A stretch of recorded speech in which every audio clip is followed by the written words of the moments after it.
প্রোডাক্টটা দিন। কোথায় ভাইয়া প্রোডাক্টটা দিন? এই যে ম্যাম আপনার প্রোডাক্টটা। অনলাইনে পেমেন্ট করা আছে ভাইয়া। যদি কিছু না মনে করেন আমার ফোনটা কি আপনার বাসায় চার্জ দিতে পারি? আমার ফোনটা বন্ধ হয়ে গেলে আমি বিপদে পড়ে যাব, কারণ এখনও আমার অনেকগুলো ডেলিভারি বাকি আছে। আপনি যদি কিছু না মনে করতেন তাহলে আপনার বাসায় আমি 10 মিনিট ফোনটা চার্জ দিতাম। যদি খুব বেশি ইম্পর্টেন্ট হয় তাহলে আসুন। ঠিক আছে ম্যাম, ধন্যবাদ। আচ্ছা ভাইয়া, আপনি এখানে বসুন, আমি আপনার জন্য এক গ্লাস পানি নিয়ে আসতেছি। না না না, আমার কিছু লাগবে না, আপনি আপনার কাজ করুন, আমি কিছুক্ষণের মধ্যে চলে যাব। ঠিক আছে ভাইয়া। ভাইয়া আপনার কি কিছু লাগবে? না না না, আমার কিছু লাগবে না, কিছুক্ষণের মধ্যে চলে যাব। ঠিক আছে। ম্যাম, আপনি যদি কিছু না মনে করেন আমি কি আপনাকে একটা প্রশ্ন করতে পারি? জি বলুন।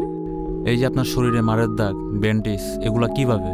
না না না, তেমন কিছু না, একটা ছোট অ্যাক্সিডেন্ট হয়েছিল তো ওইখান থেকে ব্যথা পেয়েছি। ম্যাম, আপনি কি আমাকে বোকা ভাবছেন? কোনটা মারের দাগ আর কোনটা ব্যান্ডেজ সেটা আমি খুব ভালো করেই জানি। আপনি যদি না বলতে চান সেটা আপনার ব্যক্তিগত ব্যাপার, আর যদি মনে করেন আপনার ভাই হিসেবে বলবেন তাহলেই ভালো। আসলে ভাইয়া আমার এই কষ্টের কথাগুলো শোনার মতো কেউ নেই, কাউকে বলার মতো কেউ নেই। আপনি যেহেতু শুনতে চাচ্ছেন তাই আপনাকে বলছি। কিছুদিন আগে বাবা মায়ের অবাধ্য হয়ে একটা ছেলেকে বিয়ে করেছি। সেই ছেলের বাবা মা তাকে আর মেনে নেবে না, সেটা আমাকে জানিয়ে দিয়েছে। তাদের অমতে গিয়ে সেই ছেলেকে আমি বিয়ে করে ফেলেছি। এটা আমার জীবনের সবথেকে বড় ভুল। সেই ছেলেটাকে আমি অনেক বেশি ভালোবাসি।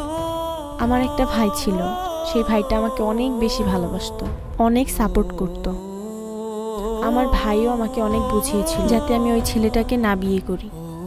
সবার অমতে গিয়ে কিছুদিন আগে এই ছেলেটিকে বিয়ে করে ফেলি। বিয়ের কিছুদিন পর থেকেই শুরু হয় আমার উপর নির্যাতন। আমাকে সবসময় মারধর করে, আমাকে বাড়ি থেকেও বের হতে দেয় না, সবসময় আমাকে চাপের উপর রাখে, আমাকে সবসময় ঘরে বন্দি করে রাখে, এমনকি আমাকে ঠিকঠাক মতো খেতে পর্যন্ত দেয় না।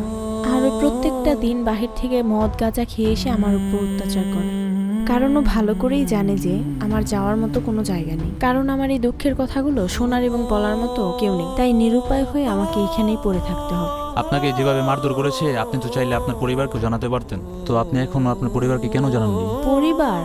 পরিবারের মানুষ তো আমার মুখও দেখতে চায় না। আমি কোন মুখ নিয়ে তাদের কাছে যাব?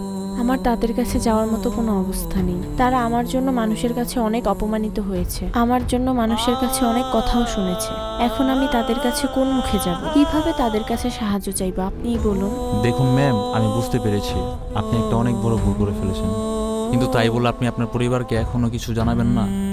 পরিবার তো এমনই, ছোটরা ভুল করে বড়রা ক্ষমা করে দেন, তাদেরকে সবকিছুই বলা উচিত। তারা যদি আপনাকে মেনে নেয় তাহলে তো আপনি নরক থেকে বেঁচে গেলেন। ভাইয়া, সম্পর্কের মধ্যে যদি একবার বদনাম শব্দটা লেগে যায় না, তাহলে সে সম্পর্ক আর কোনোভাবেই ঠিক করা যায়। কিন্তু আমি এসব নিয়ে এখন আর কোনো কিছুই চিন্তা করি না।